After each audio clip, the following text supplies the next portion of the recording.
Bonjour et bienvenue dans cette nouvelle vidéo. Alors déjà merci d'avoir cliqué, merci de me rejoindre, ça fait plaisir.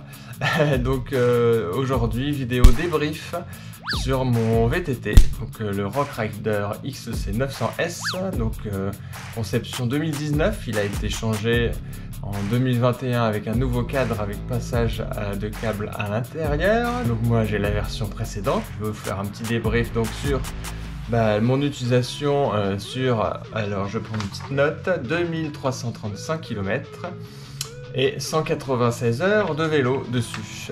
Voilà, c'est parti. Here we go.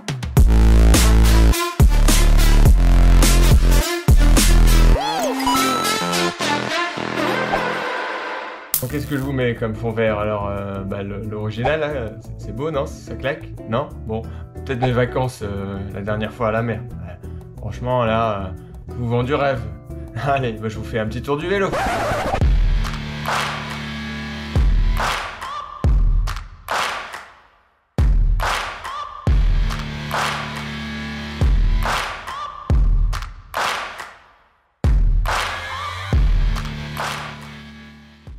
Bon, si vous voulez voir un petit bike check avec tous les composants, je vous renvoie là à droite à gauche, je sais plus, à la vidéo bike check. En attendant, voilà mon ressenti en montée. Ce vélo grimpe aux arbres. La seule limite, c'est vous. Franchement, il grimpe partout. Avec la position, c'est nickel. En descente, la suspension arrière, j'avoue, moi ça m'a donné une confiance. J'ai vu les progrès personnellement. Alors je sais pas si ça se voit sur les vidéos, mais comparé à mon vélo d'avant, c'était un Rockrider 540, donc un semi-rigide. Il n'y a pas photo sur la confiance, la suspension, ça aide. En montée aussi d'ailleurs. Et donc dans les descentes, surtout dans le défoncé, comme vous pouvez voir sur les images derrière. Alors là, c'est vraiment encore plus flagrant. C'est que la stabilité, elle est là. Le vélo, il réagit bien. Après, il y a la confiance ou pas, surtout sur cette portion. Mais en tout cas, vraiment, ça aide beaucoup. Sur le plat, alors on revient sur la suspension, mais le plat au milieu des champs, comme vous voyez derrière, le confort et surtout le gain que vous avez sur l'adhérence, vous le gagnez en puissance, c'est impressionnant. Avant, j'avançais pas. Sur le bitume, après ça dépend des pneus que vous mettez dessus, le carbone, ça réagit au quart de tour, franchement, ça envoie. Alors maintenant je vais revenir un peu sur les petits soucis. En tout cas à la réception, il y avait le combo lock là, le truc qui permet de bloquer la suspension. Il était vraiment très mal réglé. En tout cas la suspension arrière c'était bon. Par contre la fourche à l'avant c'était une catastrophe. Il était complètement décalé, ce qui fait que le combo lock marchait même pas. Il faisait que 2 crans sur 3, facile à régler. Il suffit de dévisser le câble, on le remet. Mais bon, ça fait pas très sérieux. Ensuite sur les sujets à revenir, bien sûr il y a la selle. Elle est très bien au niveau position, le fait de pouvoir se mettre vraiment sur l'avant dans les montées, vous allez grimper à des endroits où vous pensiez même pas que c'était possible. Par contre effectivement au niveau du confort, je vous conseille d'avoir un petit caleçon rembourré, franchement ce sera pas du luxe. Après vous pourrez la changer si vous voulez, mais en tout cas moi elle fait l'affaire, je vous dis 196 heures sur la selle. Bon c'est vrai que parfois en fin de rando, surtout sur les longues randos, ça fait un peu mal aux fesses, mais c'est du vélo.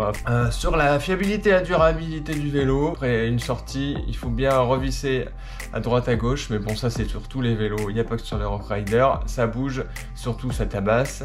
Donc une petite clé dynamométrique, vous revissez tout ça et hop c'est reparti. Les consommables, la durabilité, donc sur 2300 km, j'ai changé la chaîne une fois, j'ai fait tout ce qui était entretien etc.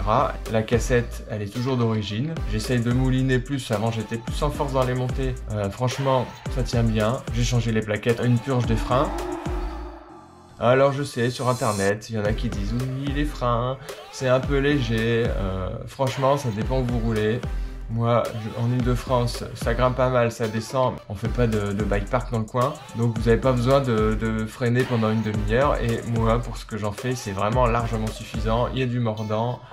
Ensuite, quoi ajouter? Bah effectivement, ils y ont pensé dans la conception, peut-être une tige de sel télescopique. J'avoue, sur certaines portions un peu chaudes, le fait de pouvoir se baisser plus pour avoir un centre de gravité plus bas, ce serait pas du luxe. Ils y ont pensé. Il y a la petite trappe hein, pour faire passer un câble et puis directement intégrer à l'intérieur du cadre. Donc en tout cas, moi, après 2335 km,4 et 196 heures, 11 minutes et 11 secondes, je suis vraiment content d'avoir fait cet achat. Pour le rapport qualité-prix, pas sûr que vous trouverez meilleur ailleurs. Après, les vélos, c'est une histoire de goût. Vraiment ravi de cet achat. Il va encore rouler quand je serai guéri encore longtemps, j'espère. En tout cas, bah, moi je vous remercie de m'avoir écouté. Et puis je vous dis bonne journée. Et puis bah, derrière là, ce que vous voyez, c'est bah, un vue du ciel pour des forêts que je visite dans le cadre de mes randos. Ce que vous voyez en vidéo, bah, ça c'est vue du ciel.